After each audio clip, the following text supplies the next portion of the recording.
मनोज झा के गले पे तलवार जाने से पहले इंजीनियर राजकुमार पासवान का गला को कलम करना पड़ेगा, उतारना पड़ेगा, जिभिया काटना होगा, तभी जाके मनोज झा के गले पे तलवार जाएगी। जिस तरह से भारतीय जनता पार्टी एनडीए की सरकार अपने मनमाने ढंग से बिल ला रही थी, सदन में पेश कर रही थी, उस संदर्भ में कहा गया है, इस संदर्भ को, इस वाक्य को, इस व्यंग को गलत तरीके से चेतन आनंद जी ले रहे हैं। ठाकुर मानसिकता वाले लोग, ऐसे मानसिकता वाले लोग अगर सभी जगह बैठे हुए, राजपूत हो, भूमियार हो, ब्राह्मण हो, दुसाद हो, चमार हो, मुसर हो, डोम हो, हलखोर हो, मुस्लिम भाई हो, चाहे कोई भी हो, अगर इस मानसिकता से ग्रसित हैं, ऐसे कार्यों को अंजाम दे रहे हैं, तो वो समाज का बेटा नहीं है, वो देश का बेटा नहीं है, उसको सोसाइटी में रहने का हक अधिकार नहीं है। महिला बेटी को नग्न घुमाया गया मणिपुर में, वहाँ चिराग पासवान नहीं गए, लेकिन खुसरूपुर गए।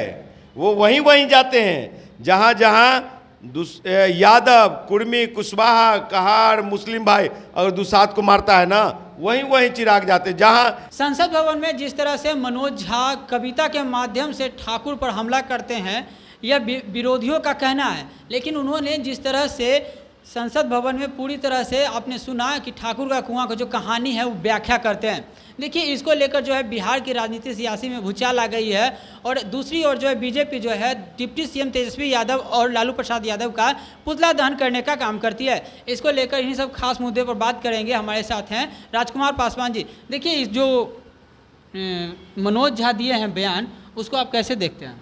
देखिए, प्रोफेसर मनोज झा जी जो बयान दिया है, उस संदर्भ में मैं इतना ही कहना चाहूँगा कि ये कोई खास जाति, खास धर्म को टारगेट नहीं किया गया है।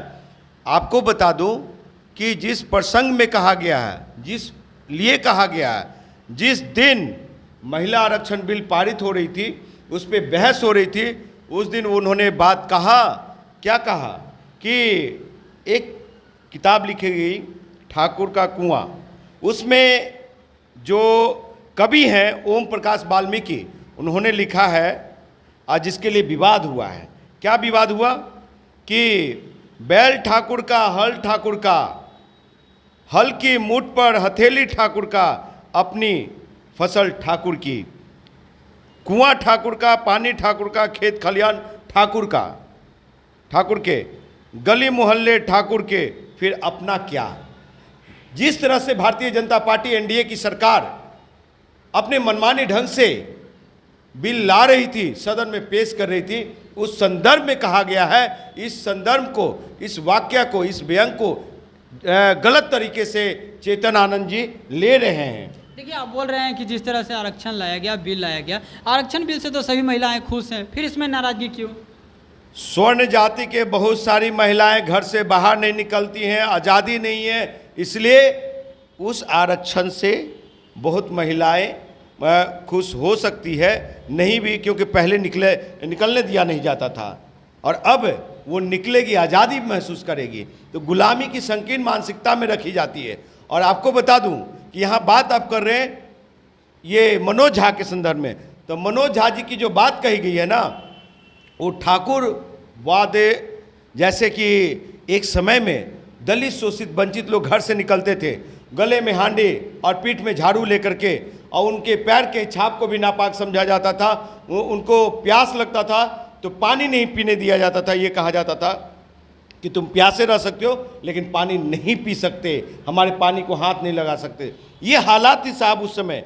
और आज भी जो उस मानसिकता से ग्रसित है, मनुवादी, ब्राह्मणवादी और क्या कहते सामंतवादी से, तो वैसे लोग आज भी वैसे अंजाम को, मतलब वैसे चीज़ को अंजाम दे रहे हैं। जैसे खुशबूपुर की घटना है, खुशबूपुर की घटना में एक दलित बेटी को नग्न किया गया और नग्न करके उस पर मारपीट, उसके साथ मारपीट और उस पर पेशाब करवाया गया। तो ये बड़ा ही शर्मसार करने वाला ही दर्दनाक घटना है। इसका मैं जितना भी हो निंदा, उतना मैं निंदा करता हूँ, भर्त्सना करता हूँ। वैसे को फांसी से भी बड़ा अगर कोई सज़ा हो भारत के संविधान में तो वो दिया जाना चाहिए। आप दलित की बात कर रहे हैं, दलित महिला के साथ दुर्व्यवहार हुआ है, आप मुलाकात किए हैं दलित महिला से? अभी तक नहीं गए, जाएंगे, मुलाकात करेंगे, पहली फ़ोटो आपको भेजेंगे, समझे? जाएंगे जरूर, मिलेंगे। हमारी समाज की बेटी है, हमारी बेटी है। लेकिन ठाकुर मानसिकता वाले लोग, ऐसे मानसिकता वाले लोग अगर सभी जगह बैठे हुए, राजपूत हो, भूमियार हो, ब्राह्मण हो, दुसाध हो, चमार हो, मुसर हो, डोम हो, हलखोर हो, मुस्लिम भाई हो, चाहे कोई भी हो, अगर इस मानसिकता से ग्रसित हैं, ऐसे कार्यों को अंजाम दे रहे हैं, तो वो समाज का बेटा नहीं है, वो देश का बेटा नहीं है, उसको सोसाइटी में रहने का हक अधिकार नहीं है। अच्छा, इस तरह की घटना होती है तो सरकार इस तरह की घटना पर एक्शन क्यों नहीं लेती है? आपको पता है महागठबंधन की सरकार वैसे घटना पे एक्शन ली और वो लोग, अपराधी लोग जो इस घटना को अंजाम दिया, उस इलाके के पीछे जेल में है। अभी आप जाके देखिए और सुन लीजिए। सर, मध्य प्रदेश में एक दलित के सर पे पेशाब किया गया, वहाँ चिराग पासवान नहीं गए। महिला बेटी को नग्न घुमाया गया मणिपुर में, वहाँ चिराग पासवान नहीं गए, लेकिन खुसरूपुर गए। वो वहीं जाते हैं जहाँ जहाँ यादव, कुर्मी, कुशवाहा, कहार, मुस्लिम भाई अगर दुसाध को मारता है ना, वहीं चिराग जाते। जहाँ राजपूत, भूमियार, ब्राह्मण और वैश्य ये पासवान की हत्या करते, वहाँ चिराग नहीं जाते हैं। ऐसे मनोज झा के संदर्भ में मैं इतना ही अंतिम में कहूँगा चलते चलते कि मनोज झा एक पढ़े लिखे विद्वान है, दिल्ली यूनिवर्सिटी से प्रोफेसर रहे, हम भी वहाँ से रहे। वो जिस प्रसंग में कहा है वो सही है। उनको अगर कोई गला काटने की बात करता है, जवान काटने की बात करता, तो ये युवा बिहार सेना पार्टी का राष्ट्रीय अध्यक्ष जो कि 2 बार लोकसभा का चुनाव लड़ा है, वो साफ तौर से कहता है कि मनोज झा के गले पे तलवार जाने से पहले इंजीनियर राजकुमार पासवान का गला को कलम करना पड़ेगा, उतारना पड़ेगा, जिभिया काटना होगा, तभी जाके मनोज झा के गले पे तलवार जाएगी। मनोज झा के बात को लेकर इस तरह से जो सुर्खियां बनी हुई है, इस पर आपकी क्या प्रतिक्रिया है? आप कमेंट करके जरूर बताइएगा। आप देख रहे हैं द बिहार प्रोजेक्ट में विशाल चंद्रवंशी। बहुत बहुत धन्यवाद।